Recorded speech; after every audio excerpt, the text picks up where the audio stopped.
அன்பார்ந்த தோழர்களே, என் உயிரின் உயிரான விடுதலை சிறுத்தைகளே, அனைவருக்கும் வணக்கம்.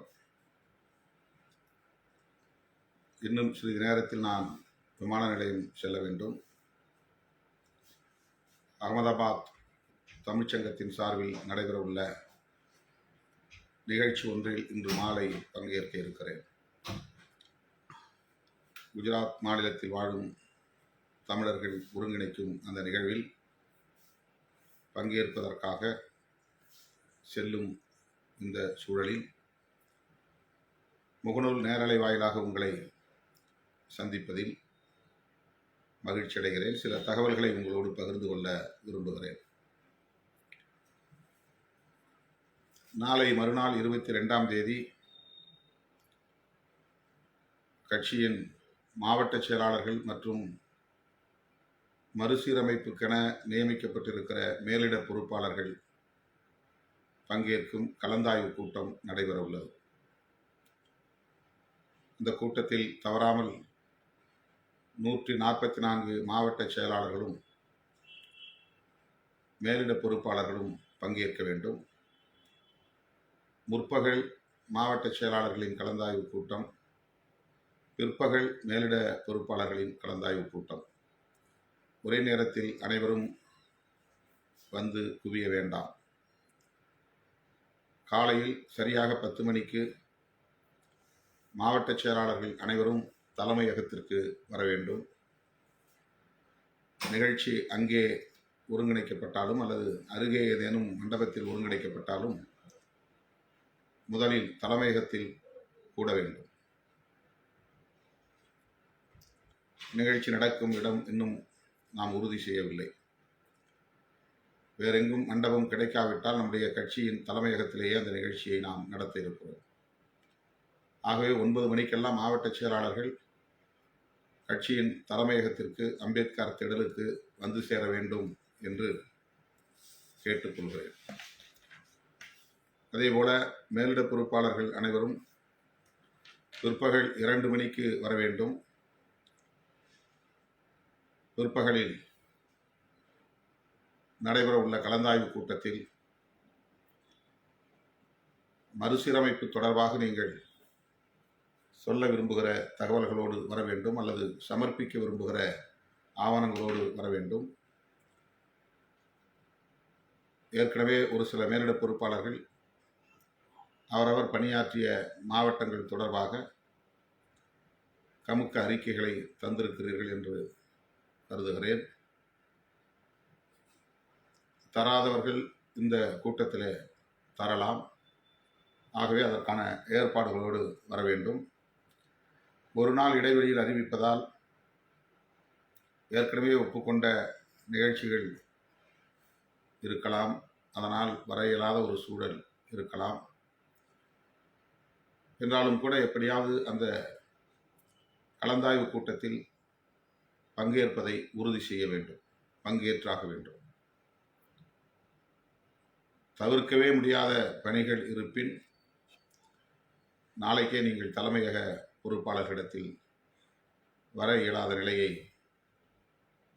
விளக்க வேண்டும் அல்லது வாட்ஸ்அப் மூலமாக தகவல் அனுப்ப வேண்டும். 22ஆம் தேதி நடைபெற உள்ள இந்த கலந்தாய்வு கூட்டத்திற்கு பிறகுதான் மறுசீரமைப்பு பணிகளில் கவனம் செலுத்த இடம் உண்டு. தொடர்ச்சியாக நான் இதற்கென்று நாட்களை ஒதுக்கினாலும் கூட அந்த நாட்களில் தோழர்கள் வழக்கம் போல நிறைய நிகழ்வுகளை திணித்து கட்டாயப்படுத்தி அங்குமிங்கும் இழுத்துச் செல்லுகிற நிலையில் இந்த பணிகளில் கவனம் செலுத்த இயலாத நிலை தொடர்கிறது. அது ஒரு வகையில் எனக்கு மன அழுத்தத்தையும் தருகிறது. ஒரு நாள் கூட ஓய்வில்லை,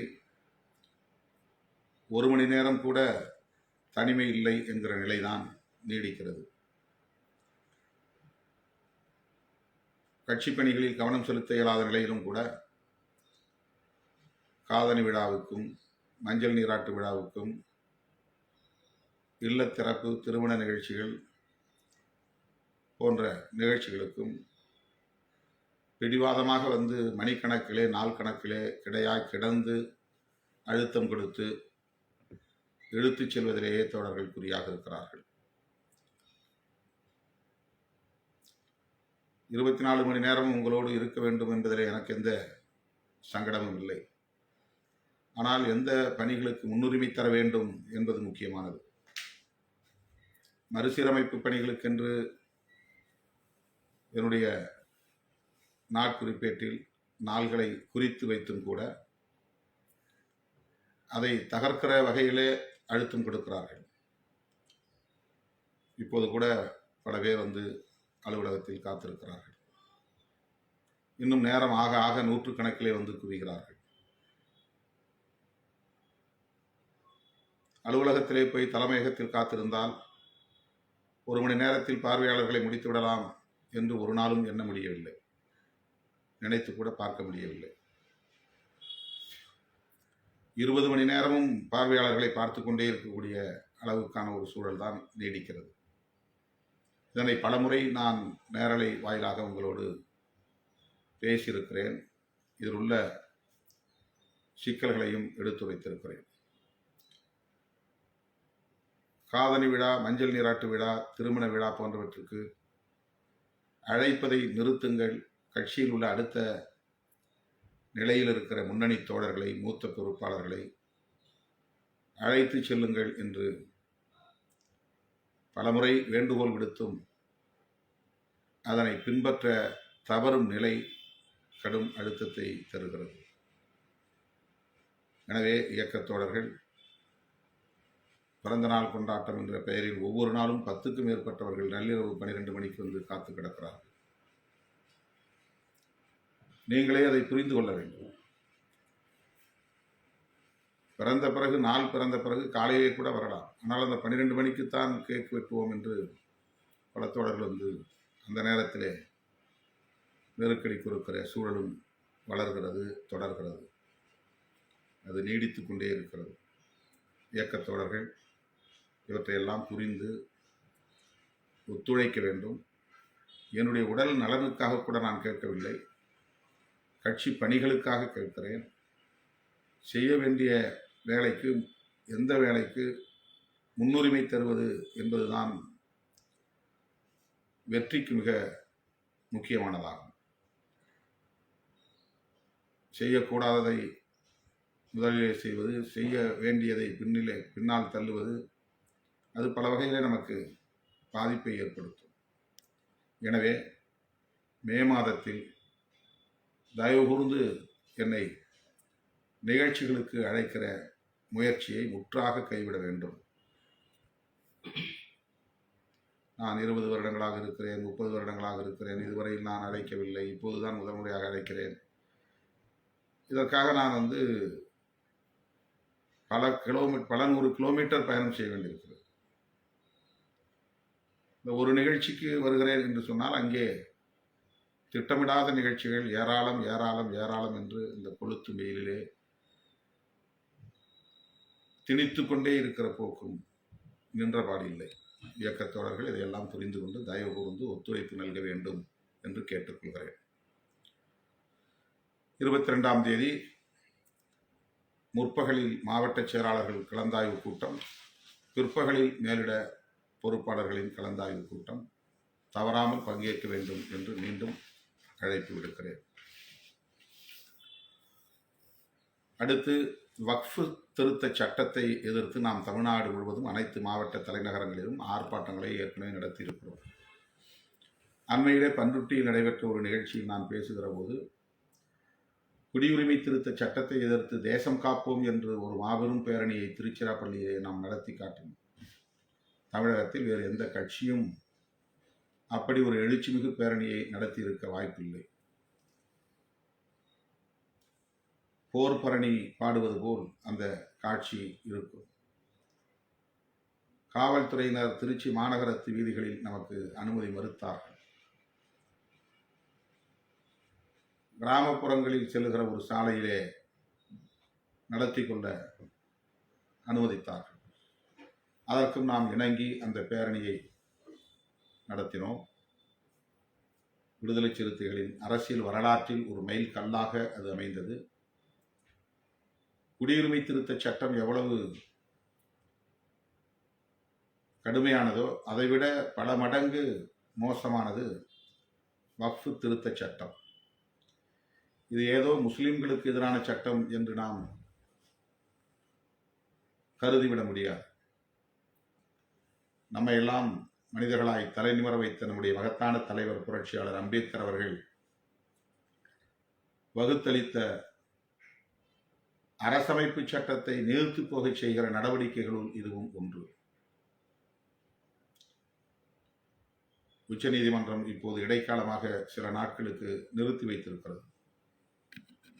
இந்திய ஒன்றிய அரசிடம் விளக்கம் கேட்டு அறிக்கை அனுப்பியுள்ளது. 72 பேர் இதனை எதிர்த்து மனு தாக்கல் செய்திருக்கிறோம். விடுதலை சிறுத்தைகள் கட்சியின் சார்பிலும் வக்ஃப் திருத்த சட்டத்தை திரும்பப் பெற வேண்டும் என்று வலியுறுத்தி உச்சநீதிமன்றத்திலே வழக்கு தொடுத்திருக்கிறோம். இவற்றையெல்லாம் தாண்டி மக்களிடையே இதை வெகுவாக கொண்டு போய் சேர்க்க வேண்டும். அனைத்து தரப்பு மக்களையும் இத்திருத்த சட்டத்திற்கு எதிராக அணிதிரட்ட வேண்டும் என்ற அடிப்படையில் ஒரு மாபெரும் மக்கள் பேரணியை நாம் ஒருங்கிணைக்க வேண்டும். அதனை அந்த பன்ருட்டி பொதுக்கூட்ட நிகழ்விலே நான் அறிவித்திருக்கிறேன். நாளை மறுநாள் நடைபெறவுள்ள மாவட்ட செயலாளர்கள் கூட்டத்திலும் அதன் பிறகு நடைபெறவுள்ள மேலிட பொறுப்பாளர்கள் கூட்டத்திலும் இது குறித்து நாம் கருத்துக்களை பகிர்ந்து கொள்ள இருக்கிறோம். அதன் பின்னர் தேதியை முடிவு செய்வோம்.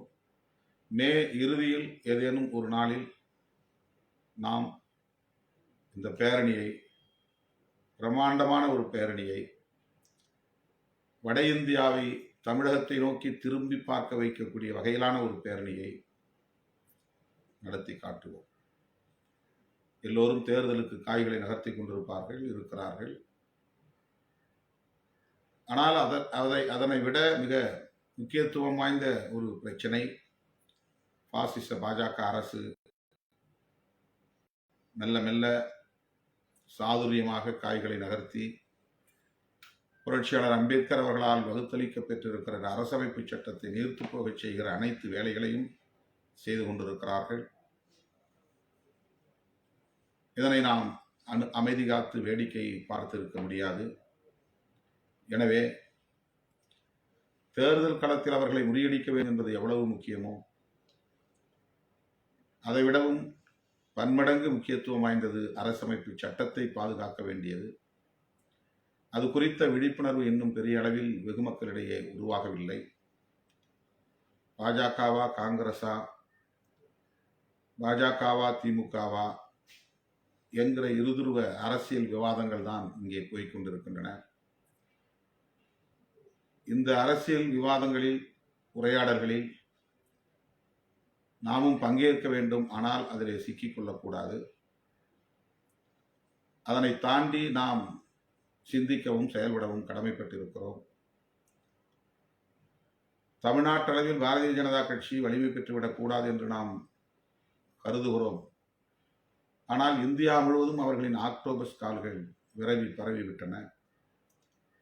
எல்லாவற்றையும் அவர்கள் சுற்றி வளைத்து தம் கட்டுப்பாட்டுக்குள் கொண்டு வந்து நிறுத்துகிறார்கள். தமிழ்நாட்டு அரசியலில் தேவையற்ற உரையாடல்களை உருவாக்குகிறார்கள், திட்டமிட்டு உருவாக்குகிறார்கள். சாதிய மதவாத சக்திகளை ஊக்கப்படுத்துகிறார்கள், உதிரிகளை ஊக்கப்படுத்துகிறார்கள். திராவிட முன்னேற்றக் கழக தலைமையிலான மதசார்பற்ற முற்போக்கு கூட்டணி பாதுகாப்பாக இருக்க வேண்டும் என்கிற அடிப்படையில் நாம் கருத்துக்களை தொடர்ந்து முன்வைப்பதனால் விடுதலை சிறுத்தைகளுக்கு எதிரான அவதூறுகளை உதிரிகளை கொண்டு பரப்புகிறார்கள். ஏதோ நாம் திராவிட முன்னேற்றக் கழகத்தை மட்டுமே நம்பி கிடக்கிறோம், அவர்களை நத்தி கிடக்கிறோம், என்பதை போன்ற ஒரு தோற்றத்தை உருவாக்குகிறார்கள். அந்த அற்பர்களின் அவதூறுகளை நாம் கடந்து செல்கிறோம் என்றாலும் கூட இயக்கத் தோழர்கள் அதில் ஒரு தெளிவை பெற வேண்டும். தேர்தல் அரசியலில் எந்த முடிவையும் நம்மால் எடுக்க முடியும். அது ஒன்றும் பெரிய கம்பசித்திரமில்லை. எல்லா கதவுகளையும் திறந்து வைத்திருப்பது, ஒரே நேரத்தில் பலரோடு பேரம் பேசுவது, கூடுதலான பேரம் பலிக்கிற இடத்திலே உறவை வைத்துக் கொள்வது, கூட்டணியை தீர்மானிப்பது என்பதும் பெரிய ராஜதந்திரம் இல்லை. அது சுயநலம் சார்ந்த சந்தர்ப்பவாத ஒரு அரசியல். நாம் அதை பொருட்படுத்தவில்லை, அதில் ஈடுபாடு காட்டவில்லை. எந்த எதிர்பார்ப்பும் இல்லாமல், எந்த நிபந்தனையும் இல்லாமல் ஒரு கூட்டணியிலே தொடர்கிறோம் என்று சொன்னால் அதற்கும் ஒரு துணிச்சல் வேண்டும், அதற்கு ஒரு தெளிவு வேண்டும், அதற்கு ஒரு தொலைநோக்கு பார்வை வேண்டும். இதையெல்லாம் புரிந்து கொள்ள முடியாத புல்லர்கள், அற்பர்கள் வாய் புளித்ததோ மாங்காய் புளித்ததோ என்கிற வகையில் நமக்கு எதிரான அவதூறுகளை தொடர்ந்து பரப்பி வருகிறார்கள். விடுதலை சிறுத்தைகள் கட்சி பிற அரசியல் கட்சிகள் போல் இல்லாமல் ஒரு முன்மாதிரியாக இயங்கக்கூடிய அரசியல் கட்சி என்பதை காலம் சுட்டிக்காட்டி வருகிறது. தொடர்ந்து அதை உறுதிப்படுத்தும். ஆகவே யார் என்ன சொன்னாலும், எதை சொன்னாலும் அதற்கு எதிர்வினையாற்றுகிறோம் என்கிற பெயரில் தோழர்கள் ஏதேனும் கருத்தை சொல்லி அதற்குள்ளே போய் நாம் சிக்கிக்கொள்ளக்கூடாது, முடங்கிவிடக்கூடாது. எனவே முன்னணி தோழர்களுக்கு நான் விடுக்கிற வேண்டுகோள், அரசியல் தொடர்பான விவாதங்களில் தலைமையின் முடிவை அறிந்து, போக்கை அறிந்து கருத்துக்களை சொல்ல வேண்டும், அல்லது சொல்லாமல் தவிர்க்க வேண்டும். இன்னும் ஒரு வருடம் கூட இல்லை. ஒரு சில மாதங்களில் கூட்டணி தொடர்பான விவாதங்கள் இன்னும் தீவிரப்படும். அவர்களின் முதல் நிலைப்பாடு என்னவென்றால் திமுக கூட்டணியை பலவீனப்படுத்துவது. அதில் தான் குறியாக இருக்கிறார். அதற்கு அவர்களுக்கு இருக்கிற ஒரே துருப்புச் சீட்டு விடுதலை சிறுத்தைகள் கட்சி தான். விடுதலை சிறுத்தைகள் கட்சியில் ஆர்வமாக இருக்கிற ஒரு சிலரை தூண்டிவிட்டால், சீண்டிவிட்டால், இடக்கு முடக்கான விவாதங்களுக்கு உட்படுத்தினால், அவர்களிடமிருந்து ஏதேனும் ஒரு சொல்லை பிடுங்கி, ஏதேனும் ஒரு கருத்தை வாங்கி, அதன் அடிப்படையிலே தமிழக அரசியலில் ஒரு குழப்பத்தை ஏற்படுத்தலாம் என்று பலரும் எண்ணுகிறார்கள். எனவே இயக்கத் தோழர்கள் மிக கவனமாக இருக்க வேண்டும். ஆளும் கட்சியோடு இருக்கிற முரண் என்பது வேறு, கூட்டணி தொடர்பாக நாம் கையாளுகிற உத்தி என்பது முற்றிலும் வேறு. ஆளும் கட்சியோடு நாம் வைக்கிற கோரிக்கைகள் வேறு, திமுகவோடு நாம் வைத்திருக்கிற கூட்டணி உறவு என்பது வேறு. இதை நாம் புரிந்து கொண்டு அதன் அடிப்படையில் கவனமாக இயங்க வேண்டிய தேவை உள்ளது. எனவே இயக்கத் தோழர்கள் தேர்தல் நெருங்கி வரும் சூழலில் மிகவும் எச்சரிக்கையாக இருக்க வேண்டும் என்பதை மீண்டும் ஒரு முறை வலியுறுத்தி சொல்ல கடமைப்பட்டிருக்கிறேன். அடுத்து மாநில கட்சியாக நாம் தேர்தல் ஆணையத்தின் மூலம் அங்கீகரிக்கப்பட்டுள்ள நிலையில் ஒரு மாவட்டத்திற்கு ஒரு தேர்தல் வாக்குச்சாவடி முகவரை நியமிக்க சொல்லி தேர்தல் ஆணையம் கேட்டுக்கொண்டதற்கு இணங்க ஒரு மாவட்டத்திற்கு ஒருவர் என்கிற முறையில் நாம் 38 பேரை தேர்வு செய்து தேர்தல் ஆணையத்திற்கு வழங்கியிருக்கிறோம். அவர்கள் அழைக்கப்பெற்று இந்த தேர்தல் வாக்குச்சாவடி பணிகள் குறித்த பயிற்சியை தேர்தல் ஆணையம் வழங்கும். அந்த பயிற்சியை பெறுகிறவர்களாக BLA 1 என்கிற இந்த முகவர்கள், பூத் லெவல் ஏஜென்ட் 1, இவர்கள் பயிற்சி பெறுவது பிறருக்கு பயிற்சி அளிப்பதற்காக. நம்முடைய கட்சிக்குள்ளேயே ஒவ்வொரு மாவட்டத்திலும் BLA 2 இரண்டாவது முகவர். தேர்தல் ஆணையம் அப்படித்தான் வரையறுத்திருக்கிறது, BLA 1 BLA 2 என்று. அந்த தேர்தல் வாக்குச்சாவடி முகவர்களை, இரண்டாவது வாக்குச்சாவடி முகவர்களை தேர்வு செய்வதும் அவர்களுக்கு பயிற்சி அளிப்பதும் இந்த BLA 1 என பயிற்சி பெற்ற தோழர்களின் கடமை. அது விரைவில் அந்த அழைப்பு வரும், அதில் தோழர்கள் பங்கேற்க இருக்கிறார்கள். அதன் பிறகு நாம் பூத் லெவல் ஏஜென்ட் 2 இரண்டாவது வாக்குச்சாவடி முகவர்களை கொண்ட குழுவை அமைக்க இருக்கிறோம். இந்த வக்ஃப் திருத்த சட்ட பேரணிக்கு பிறகு, அந்த சட்டத்தை எதிர்க்கிற பேரணிக்கு பிறகு நான் தமிழ்நாடு முழுவதும் ஒரு சுற்றுப்பயணம் மேற்கொள்ளலாம் என்று எண்ணியிருக்கிறேன். 22ஆம் தேதி நடைபெறவுள்ள மாவட்ட செயலாளர்கள் கூட்டத்தில் அது குறித்தும் கருத்துக்களை பகிர்ந்து கொள்ள இருக்கிறோம். எனவே இயக்கத் தோழர்கள் இதற்கு ஏற்ப செயல் திட்டங்களை வரையறுத்துக் கொள்ள வேண்டும் என்று கேட்டுக்கொள்கிறேன். மே மாதம் 5ஆம் தேதி வணிகரணியின் சார்பில் சென்னை கோயம்பேடு அருகே தேர்தல் அங்கீகார வெற்றி விழா நிகழ்வு ஒருங்கிணைக்கப்படுகிறது. வணிகரணியை சார்ந்த தோழர்கள் இதற்கு முழுமையாக களமிறங்கி பணியாற்ற வேண்டும். கட்சி தோழர்களும் அதற்கு முழுமையான ஒத்துழைப்பை நல்க வேண்டும் என்று கேட்டுக்கொள்கிறேன். மே 6ஆம் தேதி சிதம்பரம் நாடாளுமன்ற தொகுதியில் இந்த தேர்தல் அங்கீகார வெற்றிக்கான நன்றி அறிவிப்பு கூட்டத்தை நாம் நடத்த இருக்கிறோம்.